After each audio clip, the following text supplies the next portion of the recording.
All right, good afternoon, everyone, and welcome to our webinar on opportunities for transformation.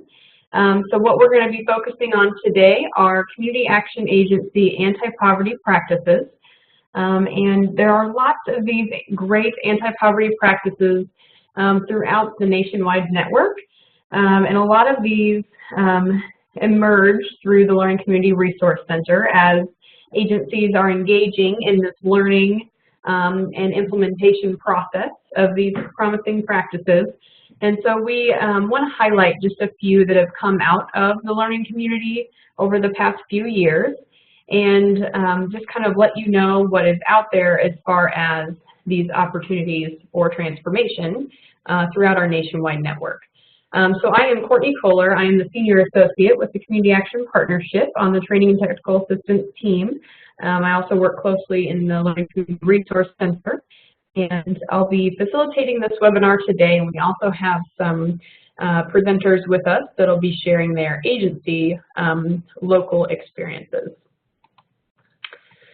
So as we like to do, we'll go ahead and start off this webinar with the promise of community action, since this really grounds the work that we do across the nation at all levels, so from the nationwide perspective to the state and local level.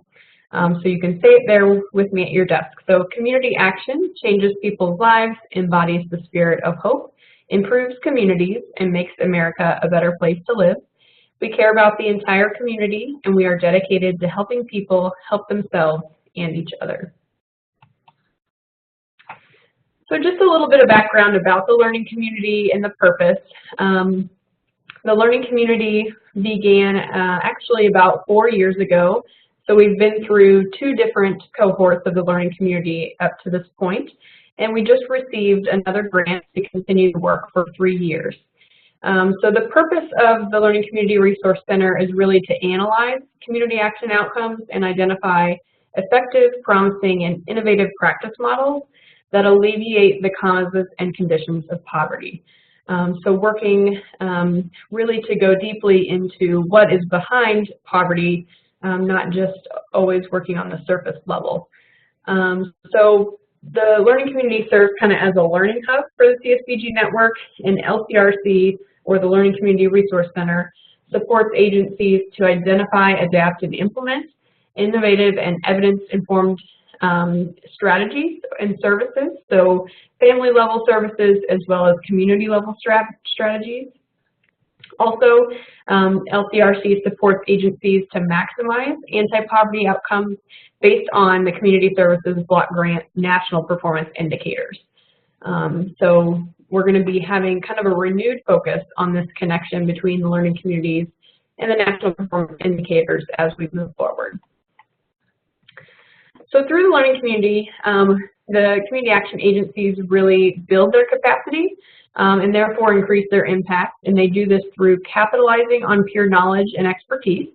So each learning community has a subject matter expert as well as peer experts within the learning community group. They really focus on creating effective strategies based on the evidence-informed knowledge that they learn. And then they also promote promising practices.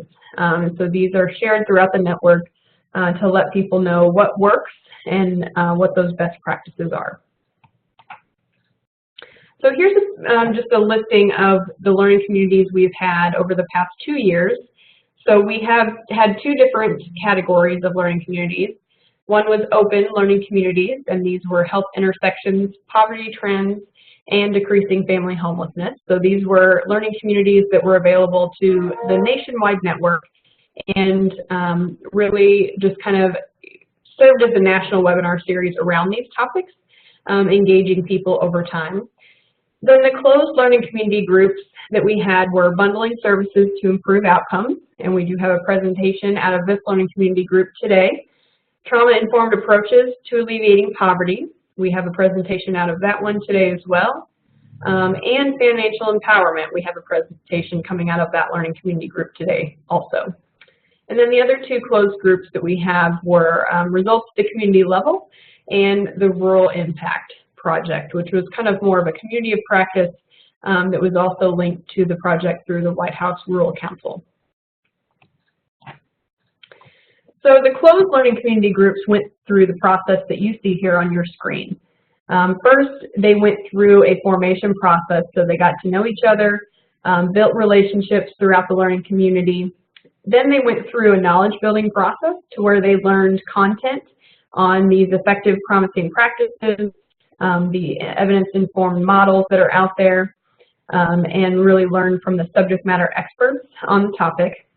Then they went through a piloting phase, which we really kind of focused in on the implementation of either enhanced services or strategies, or creating new services or strategies that help to meet the client's needs as well as the community's needs around the different topics that the learning community group focuses on. And then agencies went through a practice transformation phase. So this is really where agencies started to see results and transform within their agency and really start to reap the benefits of this learning community process. So, you know, each learning community team that entered into these groups kind of decided based on, you know, their desire to participate that maybe it was time for some change. So there was something that they wanted to learn, wanted to grow in, wanted to develop or implement. And so that was really the basis of a lot of these participants coming into the learning community. And so as you can see through this, these following pictures, you know, change is what we work towards, and we can see it through this kind of transformation that a caterpillar takes to a butterfly. And as you think about change and the process of transformation, you know, sometimes it can be hard. And even for an insect, you know, it's not always the most beautiful process. These are actually prettier cocoons than some of the ones that you see. But change can be hard. It can be difficult. It can be ugly at times. But then ultimately it really comes to, you know, like as in this scenario, this metaphor, it really comes to this beautiful butterfly. So even with some of the hardship or the barriers that comes through change, it is really beneficial to, in this case, the agency as well as the families and communities we serve. And so these agency stories that we're going to be hearing about today are really celebrating progress. And so we're going to be talking about this transformation that each of these agencies went through. And, you know, this definition of transformation that we're working under is this thorough or dramatic change in form or appearance. And so that's really kind of the basis of what we're talking about today. So with celebrating this progress and sharing the successes across the network, we've identified these 3 teams of presenters. They're going to highlight the transformation they've experienced. They're going to deliver 7 to 8 minute presentations. They're visual and really kind of just showcase the work that they've done, the successes that they've had, as well as their challenges. So they're going to leave you with their story, hopefully lighting a fire and sparking ideas and curiosity for you all as you consider work within your agency or even participation in the learning community. So we hope that you will have a takeaway to enhance your own agency innovations and also be able to consider how participation in the learning community might benefit you throughout the next 3 years.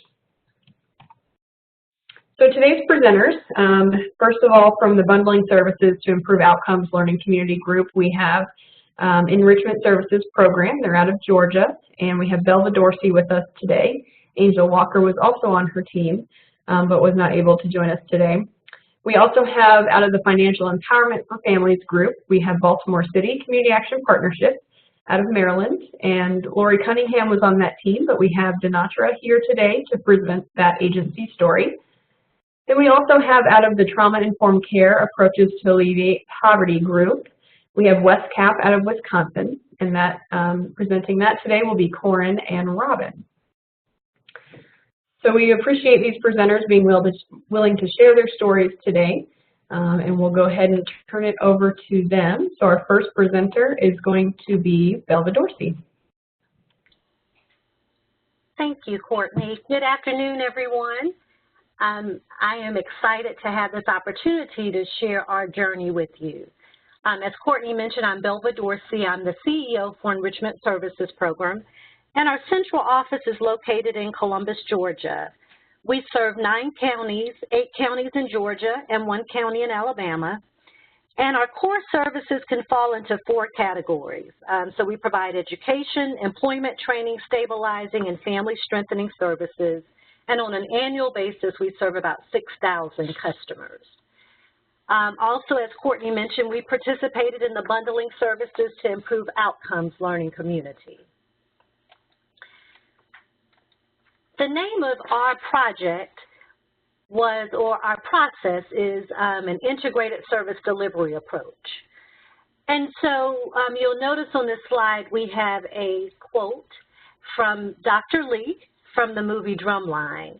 And for us, this approach really meant getting away from silos and operating as one band, one sound. So I'm not sure how many people saw the movie Drumline, but that's a mantra that we've used internally because, again, we want to get away from silos and operate as one organization.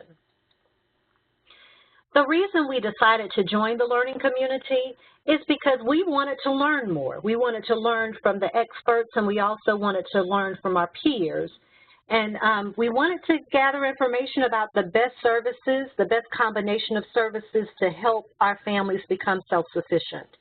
And then we also wanted to share our experience with others as well.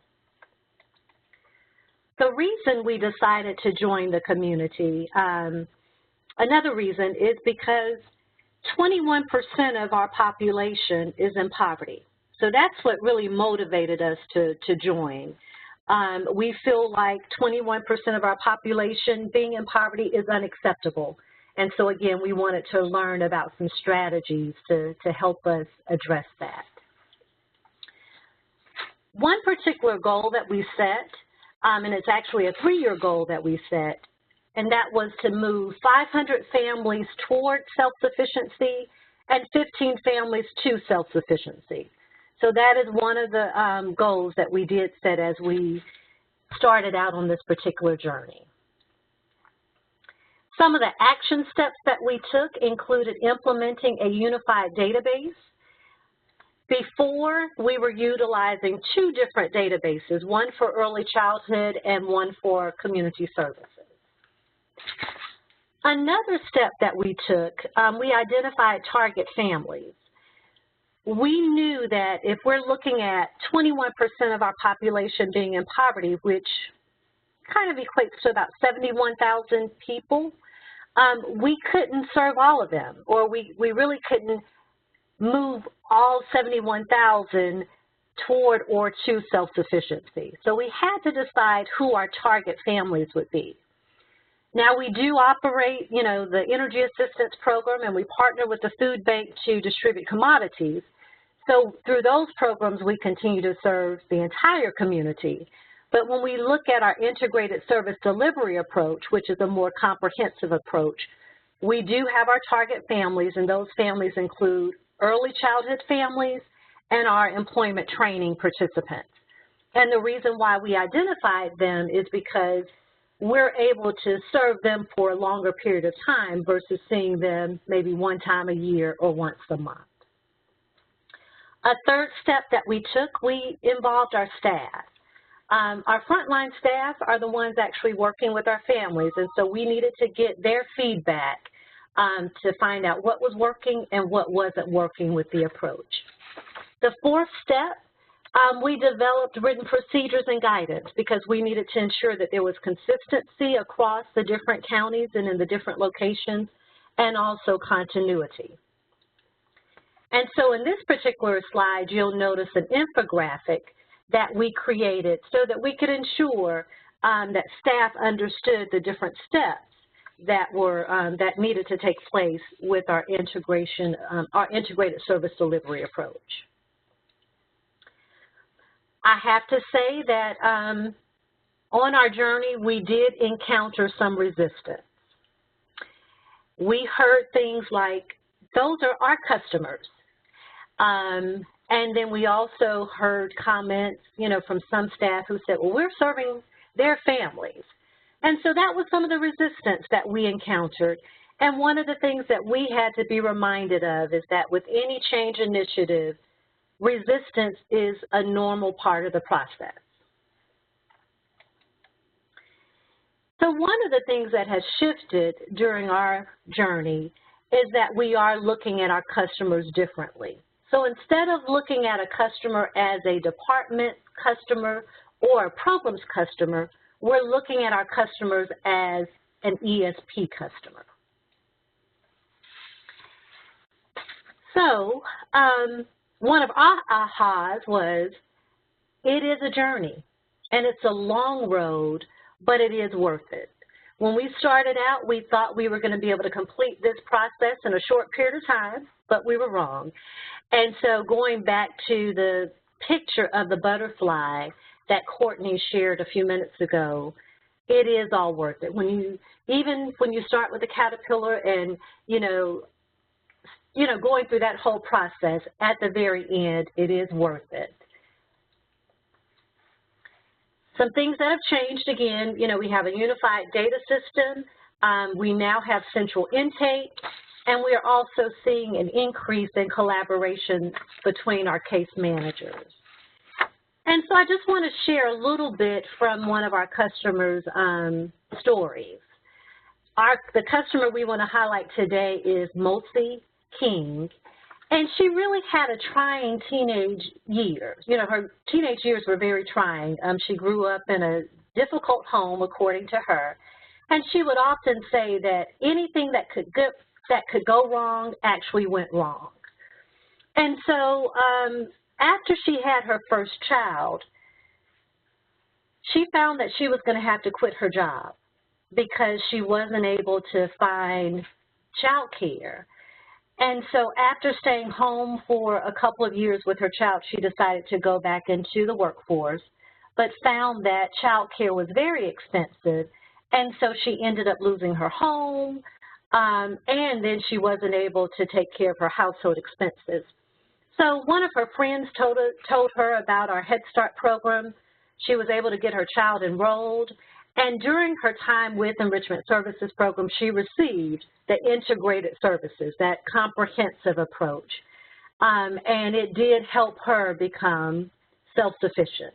So Mosi now is a case manager with our local DFACS office, and she credits Enrichment Services for giving her family the opportunity to learn, grow, and become self-sufficient. So I mentioned a couple of slides ago that we set a goal of moving 500 families towards self-sufficiency and 15 families to self-sufficiency. Well, we're excited because over 700 families actually moved towards self-sufficiency and 17 achieved it. So we were able to exceed both of those goals. What we wanted to share with the network is that it is possible to move away from silos. It's not the easiest process, but it is possible. And so we have been able to improve the coordination and the integration between the services that we're offering. We believe that through our process, we're going to see more thriving families, which will result in thriving communities.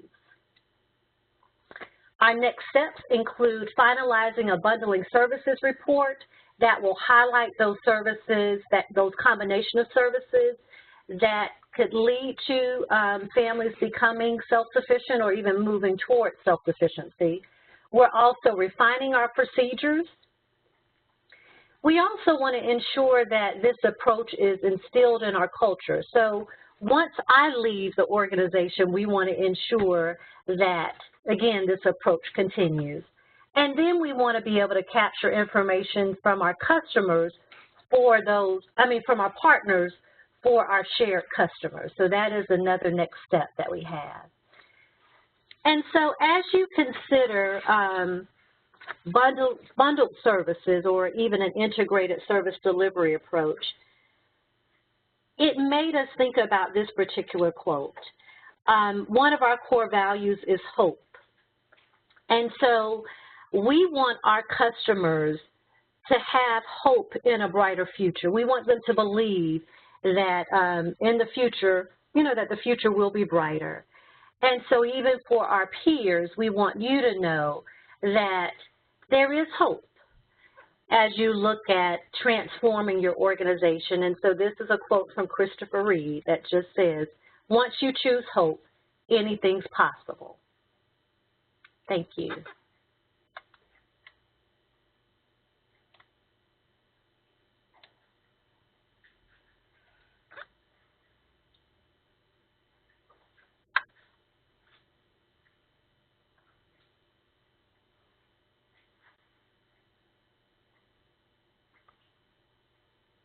Office of Human Services, where we have 2 other services, Head Start and Homeless Services. Baltimore City is our catchment area, and we offer direct services on 4 prongs, which are case management, food and nutrition, financial empowerment, housing, and energy. We have 5 centers that are geographically dispersed through Baltimore City, and we have 2 satellite offices, and we also have the Office of Home Energy Programs under our purview. We wanted to be able to see how we could work with families that come through our center to be able to focus on integrating financial capability services into the intake processes for all our CAP clients. So anyone that came through the door would be exposed to financial literacy. This involved building clients' knowledge, skills, and access to resources in order to improve that financial situation. In Baltimore City, we were established in 1965. We see approximately 40,000 households annually. We have a population of over 600,000, and our focus is on self-sufficiency.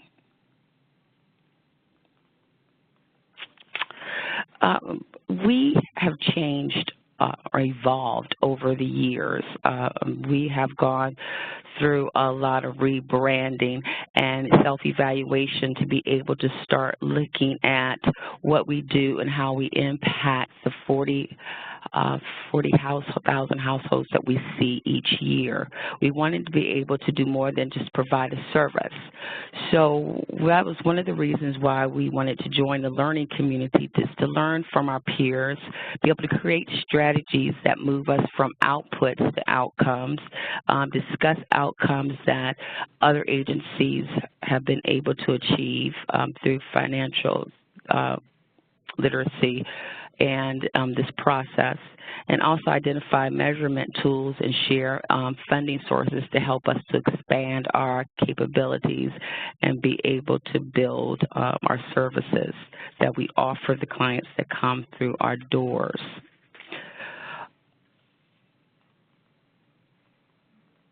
As you can see, before we started this program, we have 13 unbanked families that come, households. We had a high poverty rate of 23%.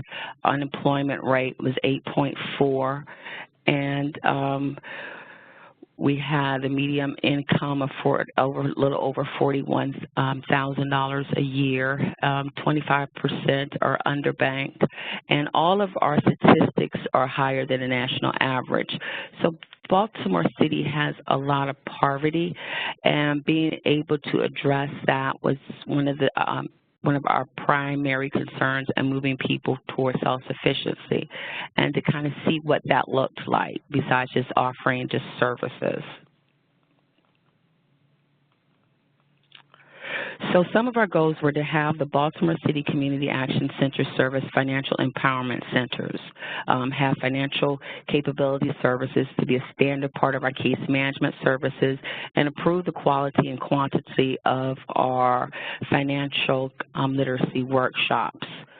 We also wanted to do an IDA, have financial empowerment program manager to create decrease the unbanked and underbanked. That's one of our lofty goals that we were trying to achieve this year. What we did was we increased the kind of financial capability knowledge of our leadership.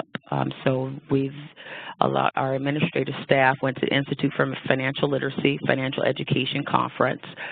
They attended the Maryland Financial Education Summit. We had technical assistance with Prosperity Now for approximately 9 months, and participated in a learning network for over 2 years to be able to grow and see what things that we can do differently, starting as soon as our clients had their footprint in our doors. So we increased the ability of our staff to weave financial capability education into the intake process and case management. We wanted them when they came in for services, so when we sat down with them, that was part of the conversation. We see a lot of repeat clients that come through our doors, especially for the LIHEAP programs, the Maryland Energy Assistance Program. We see a lot of clients that come in just for that each year, and we want to be able to sit down and do a complete intake to find out what are some things that we can do to help you either increase education, look at training, look at child care, insurance, do you need any benefits, how are you spending your money, are you able to budget, because some that are receiving our services are on a limited budget, they have high bills, whether we need to send them to weatherization, to look at the total package of them coming in. We also looked at develop financial capability scales and referral plans with guidance from Prosperity Now. We also included the results-oriented management association skills, skills in our intake process, ROMA. So that was part of some of the things that we could look at people on 12 areas, which financial capability was one of the scales in that process. We also did provide financial education to youth and young adults through the summer work program, which we have every year through Baltimore City, the Mayor's Office of Employment Development. It's called Youth Works. We did the FDIC partnership where we had the Money Smarts curriculum and the tour for youth, which we also had a tour scheduled a tour for them to go to the FDIC. We served several students. This is a picture of one of our classrooms where we had students from different work sites come to our workshop, which was all day, held at Morgan State University, where they would also be able to see higher education, talk about college, financial assistance, so they could see a bigger picture and financial capability.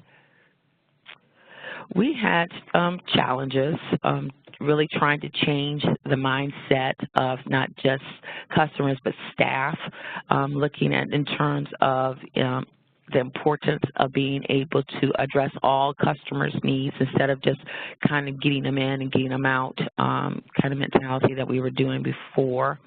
Incentivizing crisis clients to participate in the capability workshops, because we get a lot of clients who almost all kind of come in because they're in a need. They're either in a crisis where their electricity is going to be terminated, or it has been shut off and that's all they see, and how we can help them get a grant to be able to resume services, but don't look at how they got to this point and how they're repeatedly coming in.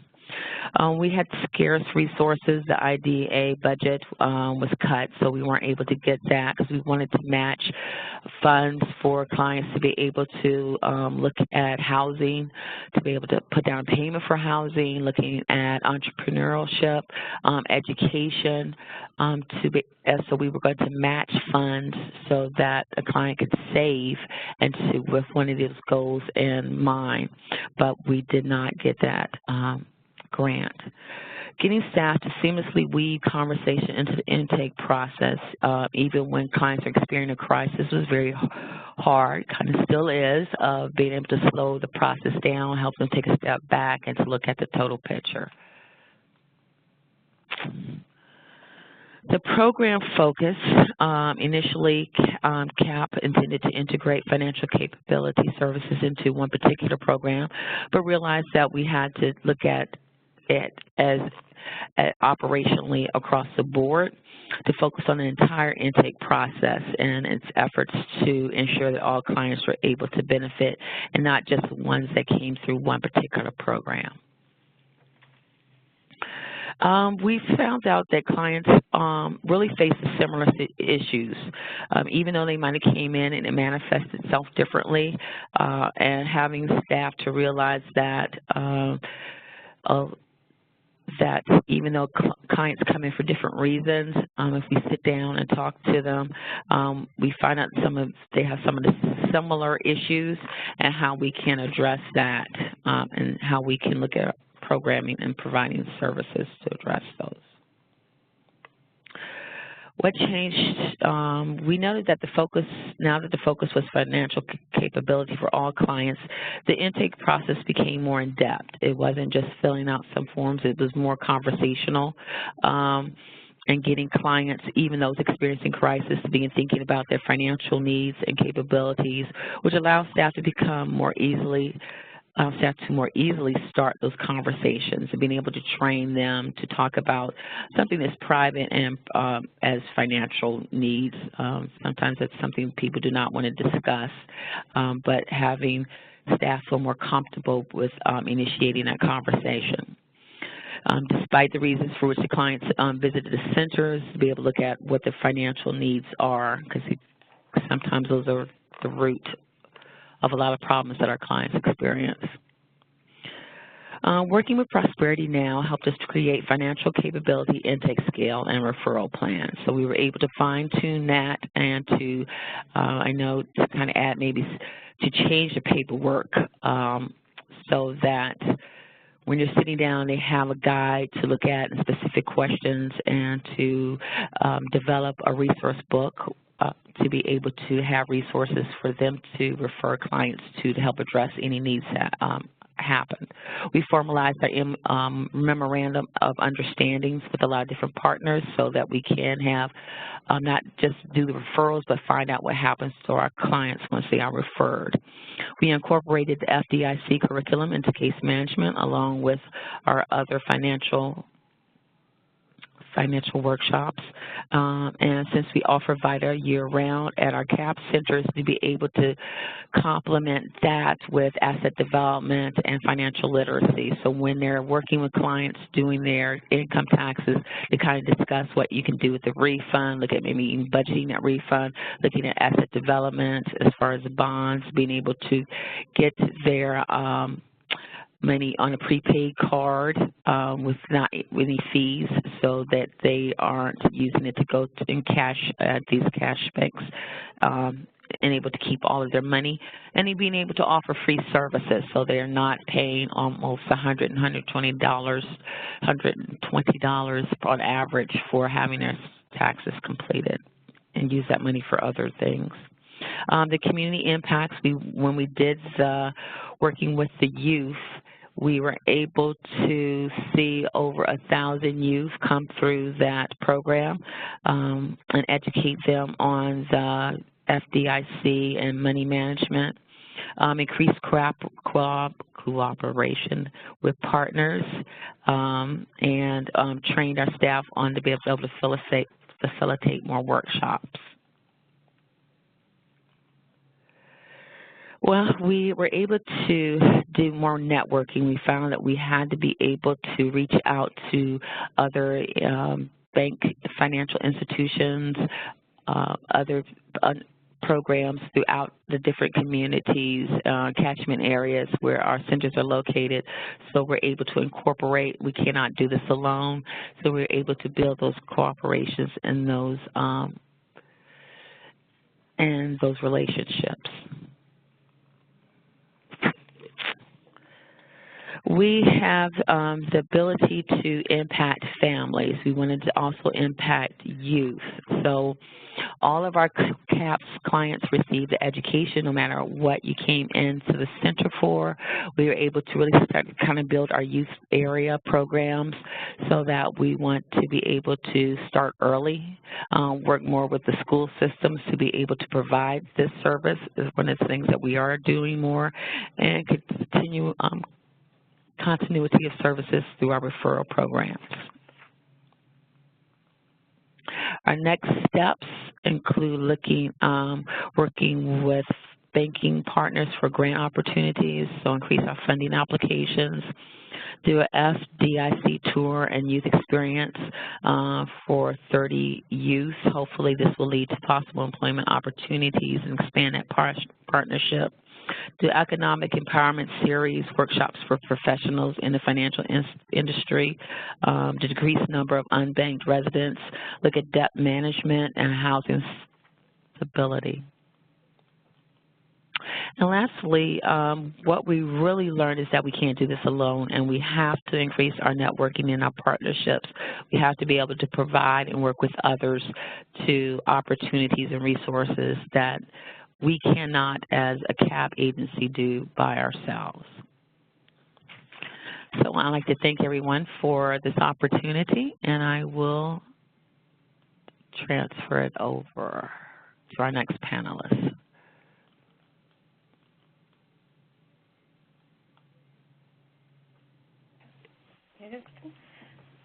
Hi, this is Corin Tuberty and Robin Thibodeau from West CAP to talk about our involvement in the trauma-informed approaches to alleviating poverty in the learning community.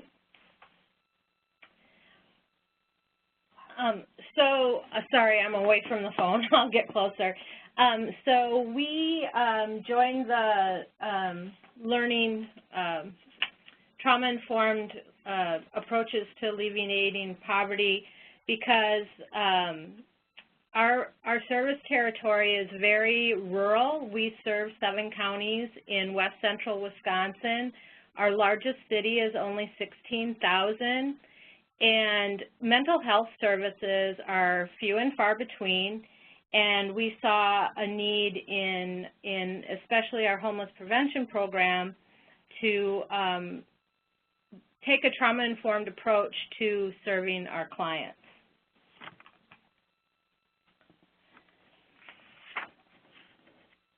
So, sorry, lost my note. So our motivation, we recognized that our clients weren't getting very good customer service. Our direct line staff that answered the phone were really feeling burned out and felt like they weren't getting supported, and that resulted in a lot of phone calls being sent up the chain. And that's our fun little display of that. So our goals were to educate our agency staff, especially our case managers and the frontline staff that were dealing with difficult situations on a day-to-day basis. We wanted to determine what steps it would take to become a trauma-informed agency, and we also had the large goal of being able at the end of the day to provide training and education to other agencies, other service agencies within our 7-county service area.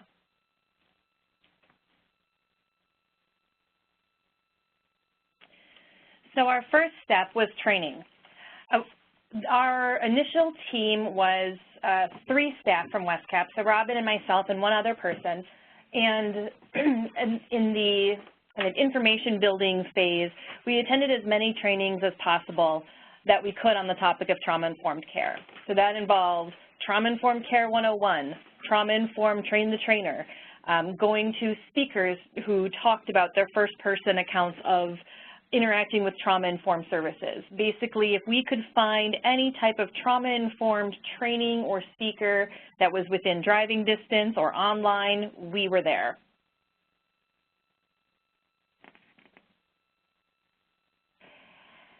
So when we felt like we had a good handle on what we wanted to share with the rest of our agency, we had a kickoff event at the beginning of 2017. We had a day-long in-service that was for all employees and all volunteers. So this was not just case managers and literacy volunteers, but it included our weatherization department, it included our food access staff and volunteers, apartment building managers, executive director, board members. Everybody was invited to and involved in this kickoff event. We taught basic information about what trauma is. We talked about its prevalence in our state and in our country, and the impact that it has on the people that we serve, as well as on ourselves. That was very successful, and so our next step was to do a survey across our organization to assess where are we at in terms of being a trauma-informed agency. Not just what is our knowledge of trauma, but our processes and our policies, are they trauma-informed, both for employees as well as for clients who are receiving services from our agency. And I'll talk about this, and I'll talk about this on the next slide here. In terms of challenges, that agency survey has been one of our challenges. We've, because we lost a key team member on our learning community team about halfway through the process. She was really our cheerleader in keeping us on track with our timeline. And we also lost several key agency staff at the end of 2016 and the beginning of 2017, which for Robin and I resulted in some difficulty in dedicating the time we needed to this project. And so as a result, our agency survey has been delayed a few times, but is actually going out at the end of this month to so we can get the feedback on that. So in thinking about a shift in our thinking, we broaden our view. We originally were thinking this is just going to be about our homeless services. It's just going to be about our front desk staff and our literacy volunteers, the people that we think about having a one-on-one contact with clients who may have encountered trauma in their lives and what we can do. But then we really realized through our trainings and through the learning community that we need to recognize that the pervasiveness of trauma means that we need to make sure everybody within our agency understands the impact of trauma, because how they interact in their own jobs, whether that is doing weatherization or even interacting one-on-one with coworkers in our accounting department, trauma has an impact, and there's a way that we all can be more trauma-informed, which is going to increase the employee engagement and within the agency.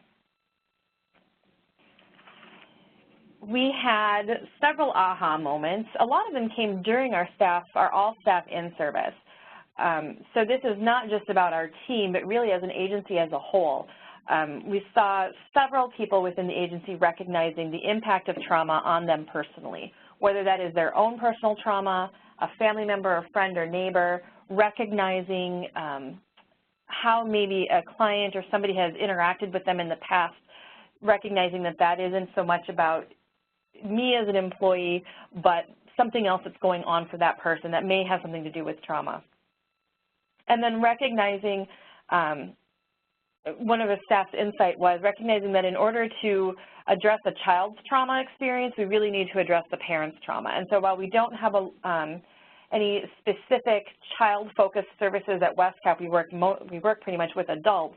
Helping those adults with their trauma and being trauma-informed for them is going to have an impact on children down the road because of that interconnectedness.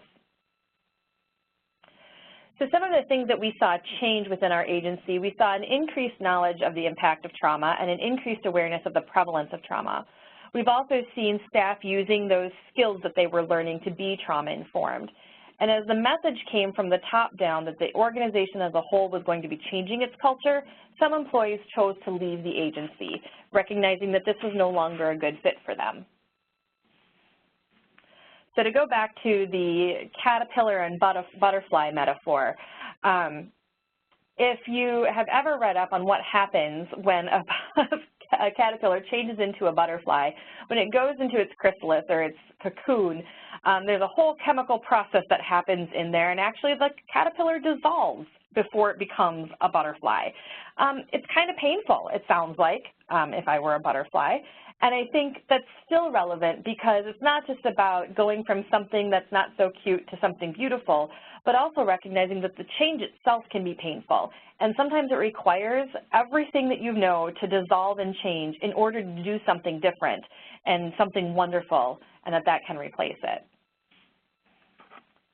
So some of the successes that we as an organization have found is really the 4 R's of a trauma-informed approach.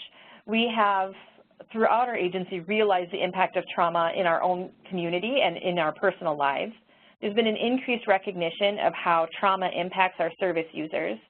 All employees are really starting to respond to each other and to our clients with basic trauma-informed skills. And that resisting re-traumatization, in having some employees recognize that they no longer fit in with the values of this agency, choosing to leave, and those that are choosing to stay on are really open to feedback and ongoing learning so that they can continue to provide trauma-informed care or trauma-informed services. So this is kind of our words of inspiration to the Community Action Network, Community Action Community. There is a speaker whose name is Tonier Kane, and who is a phenomenal speaker if you've ever had an opportunity to listen to her. And to paraphrase a piece of her presentation, she talks about that when a paramedic is called to someone in medical distress, the first thing they do is check for signs of life, and they start to work to resuscitate that person. So why do we give up so easily on people who are obviously still breathing? Why don't we work hard to resuscitate their lives? Where there is breath, there is hope. So the possibilities that we've seen in terms of the impact on families and communities is increased client contacts and referrals. When people recognize that they are going to be treated with dignity and respect and care, they continue to come back for services, and they also refer their friends and family that are in need of our assistance. There's been a greater empowerment, not just of our participants, but also for our employees. And our program participants and employees are more engaged in the services that are being provided and that people are receiving, and just engaged in the organization as a whole. We expect to see an increased employee retention. We expect improved mental health of our employees, and also we really feel that it's our job to act as a role model for other agencies of how to provide trauma-informed services. So our next steps, so as I was saying earlier, our organizational assessment is finally going out at the end of this month. And so because of some of the setbacks we had, it has been put on the back burner a few times. After we have that out and are able to look at the results, we are planning on doing a client survey to see that although maybe employees are feeling trauma-informed, are we making sure that that trauma-informed service is reaching the clients. And then we continue to reach out to our coworkers, encouraging them to be trauma champions and be a part of this team so we can keep the momentum going within the organization. So our transformation is certainly not thorough or complete. We're still emerging from our chrysalis.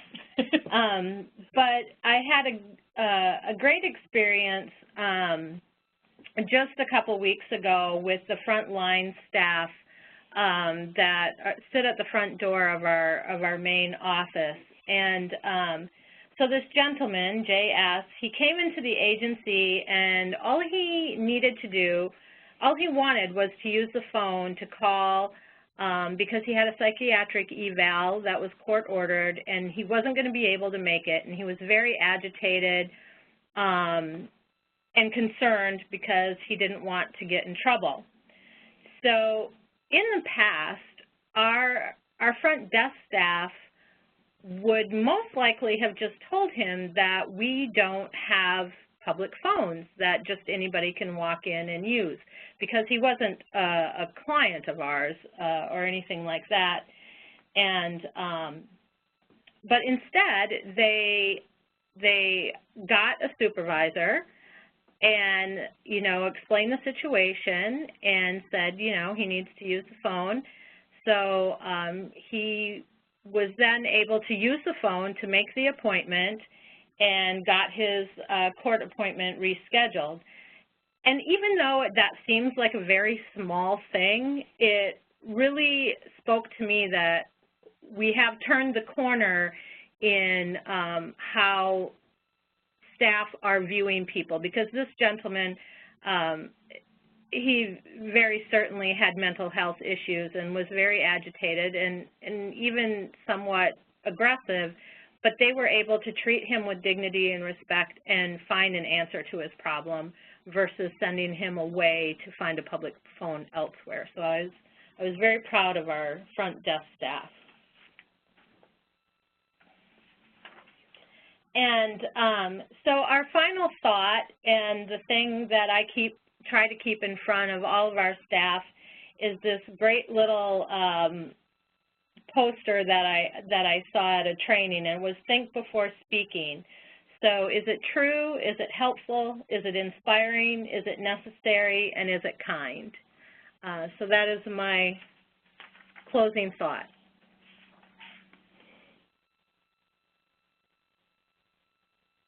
And I'll turn this over to Courtney. There we go. All right. Well, thank you, Robin and Corin, and thank you also, Belva and Dinatra from Enrichment Services Program, Belva, and Dinatra from Baltimore City CAP, and then thank you, WestCap, Robin and Corin. We appreciate all of you presenting today and sharing the experiences that you had through the Learning Community Resource Center. And the projects that you all worked on, the enhanced services, enhanced programs, and organizational systems that you all implemented to better operate and better serve the families and communities in your area.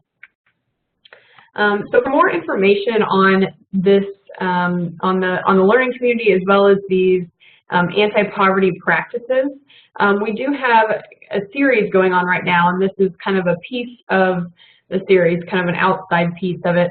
But we're actually releasing several publications right now around these anti-poverty practices, and the cases that you heard about today are featured within some of these publications. So we definitely encourage you to check those out.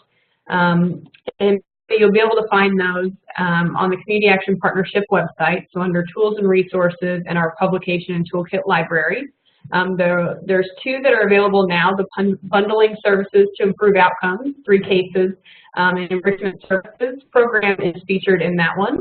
And then the Trauma-Informed Approaches, there's 3 cases there as well, and WestCap is featured in that one. So the case that you just heard, both of those publications include what we talked about today. We'll be doing one on financial empowerment later on in December 4th at 2 p.m. Eastern Time. So Baltimore City CAP is highlighted within that publication, as well as a couple of other community action agencies across the country. We'll also be highlighting some of the cases from the Rural Impact Project, Allegheny County, HRDC, as well as Family Futures Down East. And that focuses in on rural 2-generation approaches. So each of these events actually comes with a publication, like I mentioned, and so they go kind of deeper into the cases as well as the topic of that particular learning community. We have also done a practice transformation mini general session at our recent annual convention back in August. So I actually was just typing up to share those slides with you all. And I'm going to share those through the chat box. And so you can go to these links and you can access similar presentations to what you heard today, as well as a few other practice transformation presentations. We do have a YouTube video as well on this. I did not get that link copied in, but if you go to the Community Action Partnership YouTube, you can find that. If you just type in practice transformation, it should come up. And if you have trouble finding it, feel free to reach out to me. But those are the slides, the links that I pasted into the chat box. Those are the slides that are associated with the practice transformation mini general session that we did at the annual convention. So you'll see some of those familiar slides from today in there as well. So just to let you know about a couple other national webinar events, we actually had one yesterday around, it's called Ready, Set, Go. It's a guide to facilitating the learning community. So this is mostly for state associations, but it could also be focused for a regional association or for a community action agency itself, so maybe even for facilitating learning communities with clients. So basically it is a toolkit that provides a guide to facilitating local community groups, either within local agency, statewide network, or across a regional RPIC.